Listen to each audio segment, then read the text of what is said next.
All right, hey guys, we're back with Legacy Matters, and I am joined by Ben Westcott with Andrews Myers Law Firm.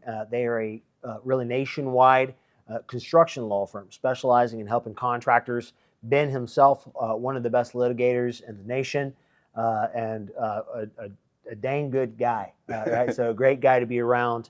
And I've gotten the pleasure of knowing Ben through the Association of Builders and Contractors, where he plays an active role with the Political Action Committee and really just overall serving that organization. Kind of talked on our last episode about servant leadership, where you've just, you really embodied that character for that organization because it's making an impact in a great group that does great work to help contractors. And so it's exciting to be there. And so today, in this episode or in this segment of our conversation, we were going to highlight succession. I know it's kind of near and dear to your heart because of what this company has built and has been able to build, but also the impact that it's had in your life. And so I was hoping that you could share. I'm in the succession business, right? I'm in the business of helping individuals, and this show is really about legacy. And a big part of what your legacy is going to look like is what you leave behind. And for most of my clients and most of the people that are going to watch this, they run an organization, and that business and those people they leave behind are part of their story. You bet. Right? It's a huge part of their story. So let's talk about succession. Tell me a little bit about your journey and what that's been like. Yeah, I think the name of our firm is Andrews Myers. Right. Bill Andrews and Tom Myers started this company in 1990. And through some active participation with a coach, we started looking at as an organization, what does our legacy as a company look like? And that very quickly transitioned into what does Bill Andrews and Tom Myers' legacy look like? Wow. And so that really led to what I feel is an amazing realization by both of our founding partners that their legacy is a part of this business because of their willingness to pass the leadership roles on to the next generation. That's the reason why their legacy continues. Bill Andrews is still involved in the company and has really sent us to the next level of construction law firms. Oh, wow. And he's a brand, right? And Tom Myers is a brand. But in order for your brand to extend beyond your peak, you have to be willing to share your brand with someone else, right. Teach them how your brand is built, and then also support them in the extension of your brand into the next phase of the corporation's development. Right. Otherwise, your brand dies with you. And so it's very eye-opening to me when it comes to planning for the future of Andrews Myers. Yeah, that's a great point that you bring up around brand and brand identity, and that is a part. If you own a company, that brand is your legacy right. At the end of the day. And so, how do you go about how do you determine who's like? Do you guys have what's the filter that you use?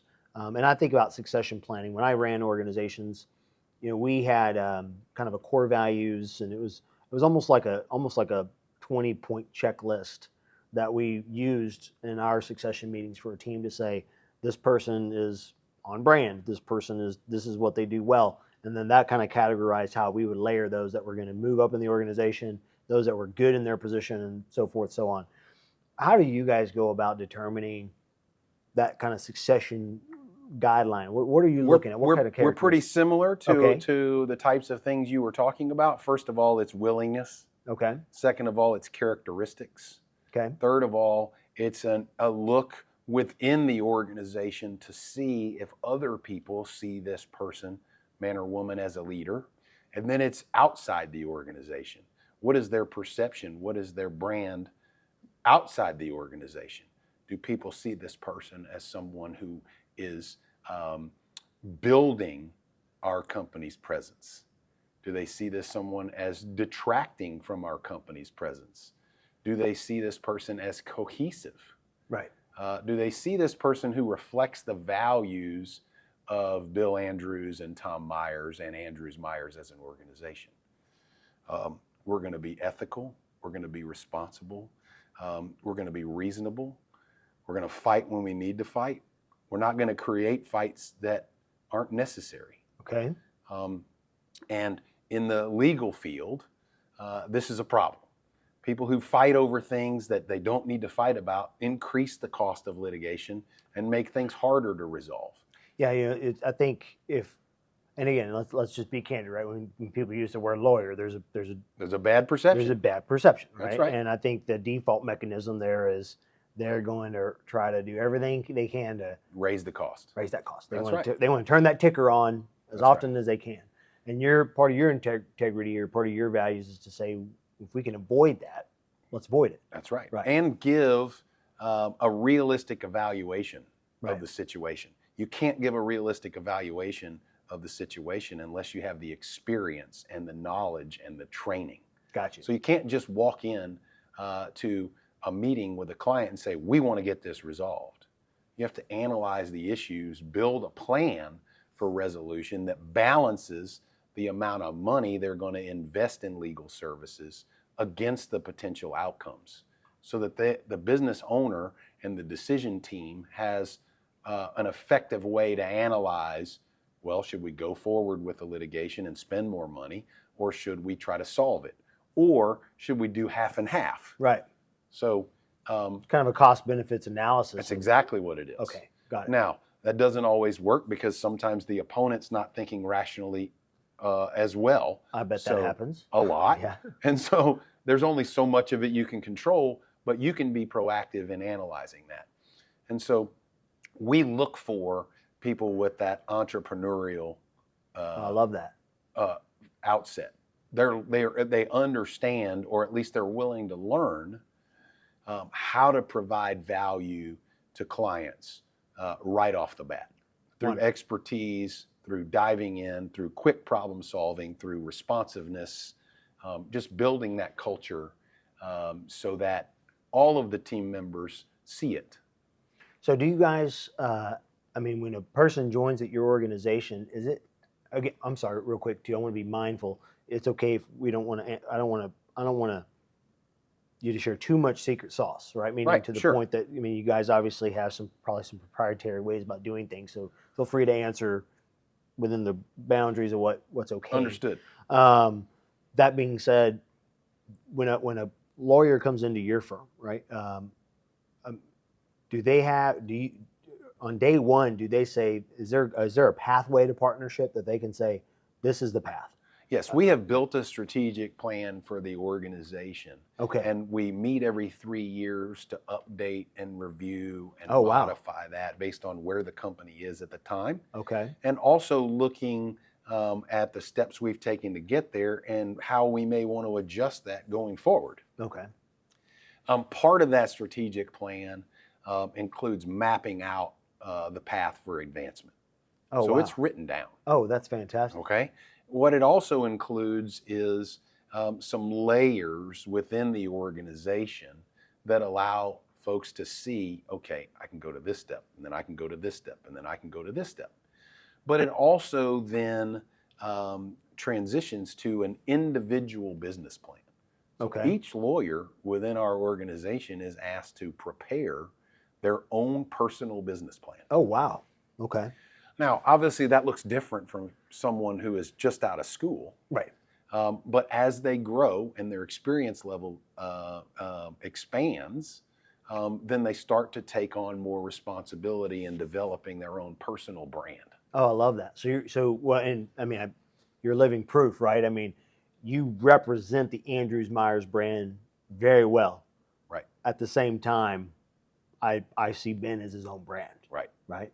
And Elaine, who's a partner of yours, and she's in a different type of law, but Sure. I recognize Elaine, and I say, I know what she does. That's I know right. exactly how she does it because of her brand in the community, and she's a good representative. So you're teaching people to build a business within your business. That's right. And that's kind of a critical component. Well, and it gives them confidence that there's a path for them to personally succeed. Right, absolutely. As these individuals are coming into this kind of infrastructure, and it's great that you have that, because I think one of the things that hinders a lot of companies, and I'm very fortunate that I work with companies that are doing things like retaining their talent. So I actually get to see a lot of the good, right? Because I'm stepping into environments where they're focused on culture, they're focused on the coaching, they're focused on how they comp people, and so I get to see what good looks like. But I've also been part of situations and or have heard and experienced through my peers and enough working with business owners what bad looks like as well. And I think when you don't know, right, meaning you just, and I can see this in a law firm being the case, if it's just seniority or you've been here long enough or you've done, that's a horrible way to go about trying to prepare for your future. I mean, imagine how much, and I know that it's probably rampant in this type of space because the reality is, I would envision it could be really challenging for a law firm to, I want you to build your own brand, but you need to be thinking Andrews Myers while you're at it. I can see a lot of lawyers going, I'll do whatever I got to do here, but I got to kill what I eat. You know, so in their mindset, it's hard for them to see. We kind of have to be, while I'm focused on my brand, I need to be building up this next generation of brand, a succession for us. And how do we do that and give them and I think clarity? part of that is looking to the founders of your organization and what has made the organization successful. And so if you can sort of try to assess the importance of that in your personnel and in your coworkers and in your team members, is it important to you for us to be ethical in what we do? Right. Is it important for you to be efficient in the way that you manage your clients' money and time? Right. Is it important for you to be an industry leader in your field? So you want to externalize, that's not even a word, but you want to make sure that they are looking outside of themselves. And again, if you're not doing it, then you're just talking about it. So we all have to do it, and we all have to be examples for each other. And I think that's how you combat the me. Love it. Piece of it. Well, just so we're clear, Ben, you can use whatever words you want. And you never have to justify whether it's a word or not, because you're kind of like Chuck Norris. So as soon as you said the word, it's a new one. It's a new word. Yeah, Right. Just because you're that kind of lawyer, right? So if Ben throws out the word externalize, it's like we're okay. Webster's like okay. Done. All right. I try to use these new words with my teenagers, and it just embarrasses. It's just embarrassing. Fantastic. Like, I'm pretty if good you have at to that. use that word, then you're not that. Yeah, we're pretty good at that. Well, Ben, this has been a great discussion on succession. I look forward to the third interview of our series. Thank you for sharing that. I hope that this can be something a business owner can take with them and think through. And then for those that are listening in the realm of construction, which is a big part of where I spend my time, I'm hoping that they're getting a vision of who your firm is and who you are, because it's a great organization with a great leader out making big things happen. So thank you. Glad to be a part of this conversation.